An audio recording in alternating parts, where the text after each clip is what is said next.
পশ্চিমবঙ্গে বিগত মাধ্যমিক পরীক্ষায় 928টা সেন্টার বন্ধ হয়ে গেল।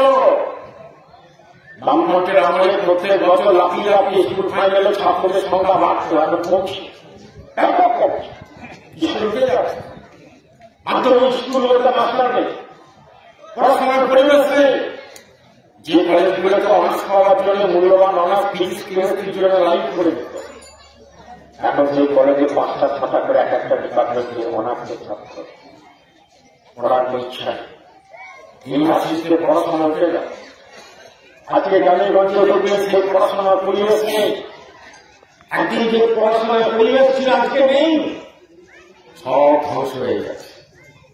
আজকে আমরা বলি শিক্ষা যদি একটা দেশের নষ্ট হয়ে যায়, সেই দেশটা সব কিছু ধ্বংস হয়ে যায়। বড় বড় পণ্ডিত জ্যোতিরা বলেন যে একটা দেশকে ধ্বংস করার জন্য পরমাণবিক বোমা থাকার কোনো দরকার নেই। একটা দেশকে ধ্বংস করতে গেলে তার শিক্ষা ব্যবস্থাকে ধ্বংস করতে গেলে গোটা দেশ ধ্বংস হয়ে যায়। শিক্ষা ব্যবস্থা ধ্বংস হয়ে গেলে দেশে আর কিছু থাকে না। দেখছেন না, লোকে বলছে অত্যাচারী রাজা আর ঘুমন্ত প্রজা, এরা দুটো এক। অত্যাচারী রাজা যেমন আর ঘুমন্ত প্রজা, যিনি ঘুমছেন রাজার বিরুদ্ধে একটা কথা বলার তার ইচ্ছা নেই, এরা দুজনেই হচ্ছে দোষী, দুজনেই দোষী, সমান দোষী। অত্যাচারী রাজার মতো ঘুমন্ত প্রজারা দোষী। আমরা তো একটা কথা বলি, এই সমাজটা খারাপ করার জন্য একটা খারাপ লোক নষ্ট করতে পারে। সমাজটাকে খারাপ করে কি একটা ভালো মানুষের নিরবতা।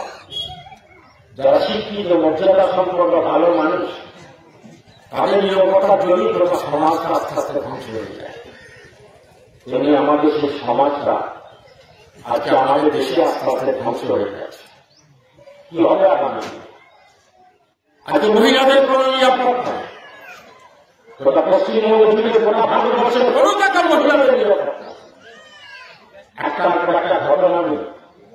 আপনাদের বলে আপনাদের অনেক সময় লাগবে তার মধ্যে যাবে।